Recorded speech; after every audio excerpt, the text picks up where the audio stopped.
Quand je l'ai vu, je suis restée assez surprise parce que c'était un prêtre en soutane, mais très moderne.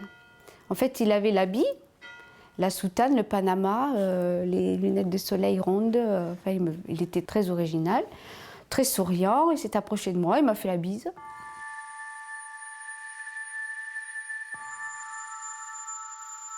Malgré la soutane, qui m'avait à ce moment-là un peu choquée, mais ça restait un prêtre qui donnait envie à toutes les personnes qui l'entouraient d'aller à la messe.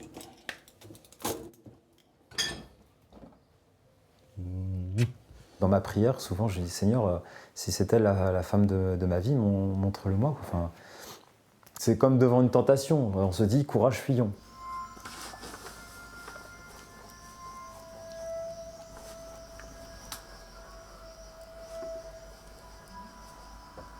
Et il m'a appelé le soir en me disant « Bon, ben, est-ce que tu peux venir vendredi au presbytère ?» En plus, le presbytère. On se regardera un film et on passera la soirée ensemble, entre copains. Alors je me suis dit « Bon, d'accord, j'y vais. » Et puis finalement, on a passé la soirée pas comme des copains.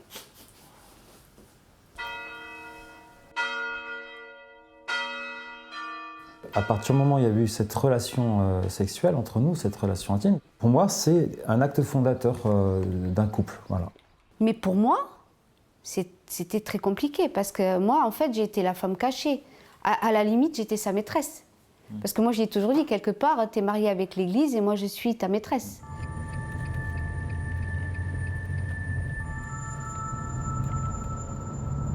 Finalement, j'ai été convoqué par l'évêque parce que celui-ci avait reçu une lettre anonyme dans laquelle on émettait des soupçons quant à notre relation amoureuse. Il était clairement dit « Voilà, Monseigneur, nous savons que l'abbé Perrichon et que Madame Valérie Martinez sont amoureux l'un et l'autre. Vous êtes obligés de faire quelque chose. Si vous ne faites rien, c'est que vous cautionnez l'abbé Perrichon. Si vous cautionnez, nous en référerons à Rome. » L'idée, c'était que toute la paroisse était au courant et qu'il y avait un scandale public. Et l'évêque a géré les choses de cette manière-là. C'est pour ça qu'il a préféré se débarrasser de moi, parce qu'en se débarrassant de moi, il se débarrassait du problème et du scandale.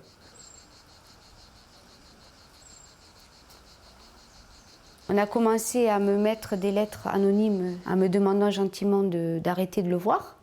Il y a même des personnes qui m'ont menacé de faire des grèves de la faim si j'arrêtais pas de le voir. Là, ça a explosé vraiment comme une bombe. Je ne pouvais même plus sortir de chez moi. On savait qui j'étais, donc parce que bon, ça a vite fait. Hein. Les gens le voyaient venir à la maison, donc dans le lotissement, on allait voir la coiffeuse du coin en lui disant « T'as vu, dans ton lotissement, il y a un curé qui vient voir une dame, nanana, ils sont ensemble. » Donc ça a commencé vraiment à être très, très chaud là.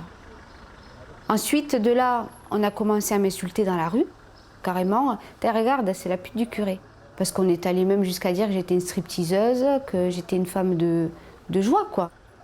Finalement, c'est toujours la bonne du curé, entre guillemets, dans tous les sens du terme, qui finalement est la femme du péché. Alors pendant la relation, tant que je suis prêtre, c'est la femme cachée.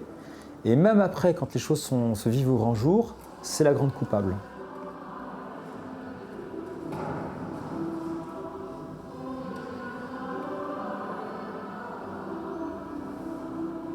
On nous a fait comprendre qu'il était malvenu que nous venions aux messes des paroisses alentours, quoi. Alors, même dans le diocèse, voilà. On va prier tous les deux à l'église, il n'y a personne.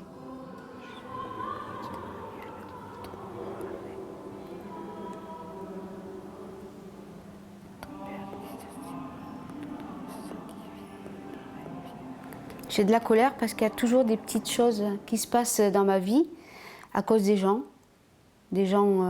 idiots, qui ne comprennent pas que c'est une qui comprennent pas que c'est une vraie relation, c'est une vraie relation de couple, que c'est une belle histoire amoureuse et qui continuent à me pourrir la vie.